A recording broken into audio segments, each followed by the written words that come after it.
Pessoal, hoje eu vou falar de um assunto aqui que eu acho difícil de falar, né? Porque as pessoas que têm alguém na família que tem Alzheimer, é aquela história que é uma doença que acaba afetando todo mundo, né? Que está em volta, assim. Mas importante de falar, ele é difícil, mas importante. O Alzheimer, e aí o doutor Camilo Azeredo está aqui com a gente, me corrija se eu estiver errado, tá, doutor? Fique à vontade, mas o Alzheimer é a forma mais comum de demência, afeta milhões de pessoas no mundo, especialmente os idosos, né? A doença compromete a memória, o raciocínio, a autonomia, impacta ali os familiares, os cuidadores, isso que eu falei para vocês, que acaba adoecendo, né? Quem está ao redor ali de alguma forma, se não souber lidar e não ter um certo cuidado. E para esclarecer dúvidas, bater um papo sobre esse assunto, sinais de alerta, diagnóstico, tratamento, né? A gente conversa com o médico neurologista, doutor Camilo Azeredo, que está nos fazendo a visita hoje. Doutor Camilo, seja bem-vindo. Boa tarde, tudo bem? Boa tarde, tudo ótimo. Obrigado aí pelo convite. Falar sobre um tema que realmente é espinhoso, né? Muito difícil de falar sobre Alzheimer. Eu acredito que seja uma das doenças que as pessoas mais temem, mais têm medo. E dentro do consultório mesmo, a gente vê às vezes os filhos levarem os pais para uma consulta e eles falam assim, ó, Alzheimer não conta. Então realmente existe todo um tabu sobre. É importantíssimo falar sobre o assunto, porque é uma doença que afeta principalmente idosos. A população brasileira está envelhecendo. Vai haver um aumento significativo no número de casos de Alzheimer nos próximos anos. Então nós precisamos falar sobre o tema até mesmo para criar estratégias para como vai ser o cuidado dessas pessoas, como que vai ser o auxílio para as famílias que cuidam dessas pessoas, que uma das características é o aumento da dependência. Então, à medida que a doença evolui, o indivíduo vai ficar cada vez mais dependente, com menos autonomia. Isso traz um impacto enorme para a família. E, às vezes, famílias pequenas que têm 1, 2 filhos e que se veem tendo que cuidar daquele que cuidou, né? Quer dizer, tem uma inversão de papel. Tem cultural nessa história também, é uma questão financeira importante também. Importantíssima. Os gastos, eles aumentam de forma significativa em vários sentidos. Os medicamentos, a equipe multidisciplinar, um médico, uma fisioterapeuta, um fono, um terapeuta ocupacional, que vão agir na tentativa de redução da evolução da doença e também na tentativa de fazer com que aquele indivíduo ele fique menos dependente o possível. E tem uma qualidade de vida acima de tudo. Exato, né, uma qualidade de vida. Ô, doutor, vamos lá, vamos tentar começar do início, assim. Quais são os primeiros sinais que a gente pode notar, seja numa pessoa mais nova ou no idoso, como o senhor disse que na maioria das vezes é o idoso que começa a sofrer isso. Como é que eu consigo diferenciar o que é um esquecimento normal de um indicativo de Alzheimer, por exemplo? A gente consegue traçar essa linha e falar, isso aqui é um esquecimento normal, isso aqui já é um indicativo de Alzheimer? Não, é uma excelente pergunta, uma dúvida muito comum, né? Saber essa linha tênue entre o normal e o patológico que representa uma doença. O sintoma mais importante do Alzheimer é o prejuízo da memória. Então, o indivíduo que é acometido por uma demência de Alzheimer, o primeiro sintoma que se observa é o prejuízo da memória de curto prazo. Mas não é um prejuízo simples, quer dizer, é um prejuízo que traz um problema para a autonomia da pessoa, onde ela deixa de executar tarefas que antes eram fáceis de serem executadas em decorrência do problema de memória.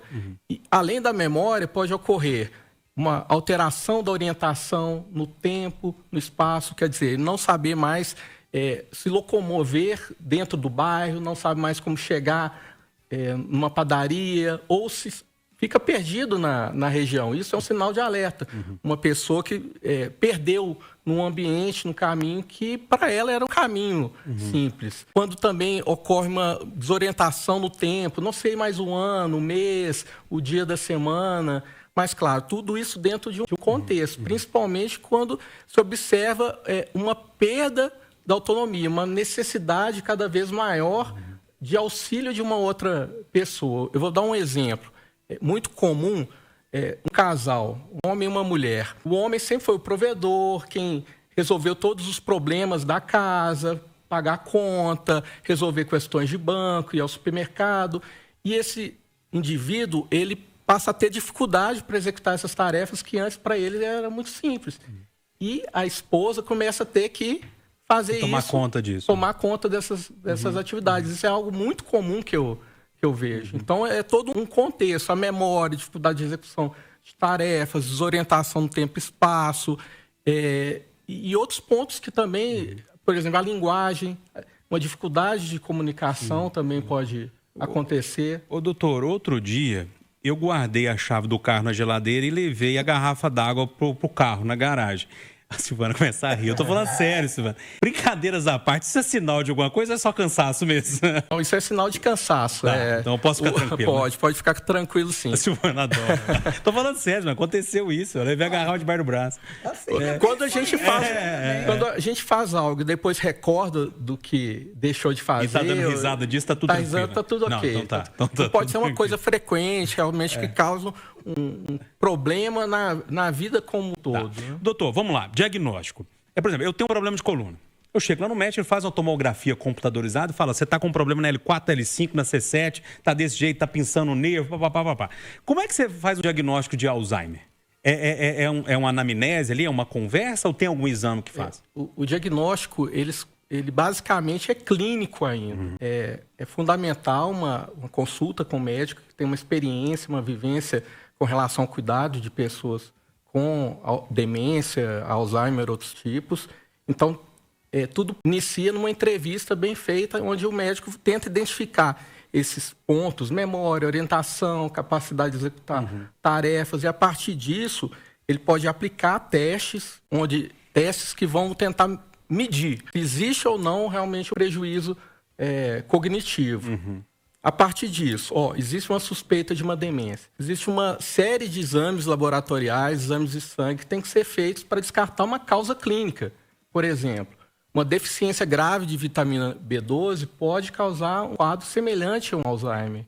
O descontrole da tireoide, um hipotireoidismo mais grave, também pode causar um quadro cognitivo que se assemelha ao Alzheimer. Então, é importante fazer esses exames laboratoriais. Desculpa te interromper, doutor, mas outro dia um ouvinte mandou uma pergunta que eu não me lembro qual que era o médico, a especialidade do médico, porque não sei se foi o doutor Guilherme Loz, acho que foi ela falando que o pai estava com essas dificuldades, até variando um pouquinho e tal, e ele teve um insight, ele falou assim, já fez exame de urina no seu pai? Ele estava com infecção de urina e estava dando essa variação nele. Eu achei um negócio assim, porque não tem uma ligação, a gente pelo menos direta, que é leigo, não tem essa ligação direta, né? Então, algumas coisas, por exemplo, a vitamina pode gerar um quadro parecido. Pode causar um quadro parecido. Infecção tardia por sífilis, neurosífilis que chama. Então, a pessoa que teve sífilis há 30, 40, 50 anos, não tratou, ela pode desenvolver um quadro de uma demência secundária à sífilis. Então, uma série de doenças elas têm que ser descartadas, isso através do exame de sangue.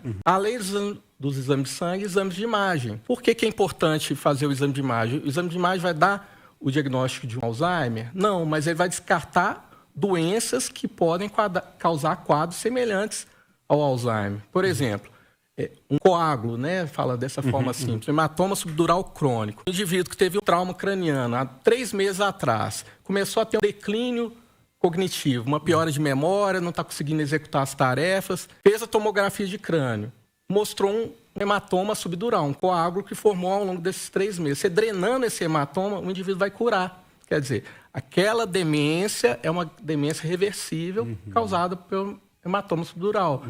Hidrocefalia de pressão normal também é uma causa de demência, de um quadro semelhante ao Alzheimer. Uma vez que diagnosticado através do exame de imagem e outros testes são feitos, uma cirurgia cura o quadro desse indivíduo. Ô, doutor, a ciência já sabe, a literatura já descreve algo assim que aponta para o que causa o Alzheimer? Por exemplo, eu tenho 41 anos. Eu fico pensando assim, o que eu estou fazendo durante a minha vida que pode levar a que eu tenha o Alzheimer? Ou a ciência ainda não sabe o que levou a pessoa a ter esse Alzheimer? Tem algum hábito que eu posso ter hoje que pode me ajudar lá na frente? Ótimo. A demência de Alzheimer ela é causada pelo acúmulo de uma proteína normal chamada beta-amiloide, que forma as placas amiloides ou placas senis. E nós sabemos que algumas condições aceleram a formação dessas placas senis. Por exemplo, uma hipertensão arterial não tratada, um diabetes mellitus não tratado, um colesterol alto, o LDL, que é o colesterol ruim alto, ele também acelera a formação dessas placas beta-amiloide, cigarro, bebida alcoólica, trauma crânioencefálico também é um fator de risco para Alzheimer, porque o traumatismo causa todo um processo no cérebro, pode causar... Você está falando de traumatismo, bater a cabeça. Bater a cabeça, aqueles traumas mais graves. Boxeador, né? Isso, boxeador, jogador de futebol americano, rugby, ou pessoas que tiveram traumatismos graves. Um acidente de carro, teve um impacto muito forte, uma perda de massa encefálica. Naquele momento ele pode até se recuperar, não ter uma sequela naquele momento, mas tardiamente ele pode vir a desenvolver uma demência. Baixa audição não tratada também é um fator de risco para Alzheimer. Problemas de visão, quando não tratados, também é um fator de risco para Alzheimer. Aí vem algumas questões referentes a oportunidades de vida. Baixa escolaridade. Quem teve pouca oportunidade de estudar tem um risco maior de desenvolver essa doença. Então, é importante, quando a gente fala em prevenção de Alzheimer, a gente já está falando das crianças e dos adolescentes. Porque essa etapa da nossa vida, ela é importante para a formação de sinapses, para ter uma reserva cognitiva. O que é a reserva cognitiva? A reserva cognitiva é como se fosse a poupança que o nosso cérebro vai formar ao longo do tempo. E essa reserva cognitiva, ela vem de várias formas. Com a prática da atividade física, com uma alimentação saudável, com um sono bom, estímulo cognitivo. Então, você tem uma vida em que você tem desafios, que você está estudando, que você está realmente buscando informações novas, aprendendo novas línguas. Isso é um fator protetor. Olha que número interessante e que deve ser utilizado para os nossos governantes através de políticas públicas. 45% dos casos de Alzheimer poderiam ser evitados através dessas medidas que eu citei. Controle de pressão alta, do diabetes, parar de fumar, parar de beber, prática de atividade física, alimentação saudável, cuidado com a saúde auditiva, cuidado com a saúde da visão. Uma política que tentasse pegar esses fatores e trabalhar o básico. É o básico bem feito, né? Todo mundo sempre comenta isso para várias áreas, né? Então, a cada 10 pessoas com Alzheimer, entre 4 e 5 poderiam ser evitados através dessas medidas. Ô, doutor, esse assunto é interessantíssimo. Eu quero te trazer mais vezes para a gente bater papo, responder as dúvidas dos ouvintes, mas o tempo no rádio passa rápido demais, a gente não consegue tirar todas as dúvidas e conversar de forma com um tempo maior sobre isso. Mas quero te trazer mais vezes para a gente conversar sobre isso, inclusive deixar os ouvintes entrar nesse papo também. Quero te agradecer pela passada por aqui na Itatiaia. Só tem um Instagram que a turma pode te achar, te encontrar? Alguém que está com um grilo ali, quer fazer uma consulta? Não sei. O meu Instagram é o @CamilaZereda. E nele eu falo sobre temas relacionados a Alzheimer, principalmente, mas outros temas da neurologia, saúde mental, saúde do cérebro,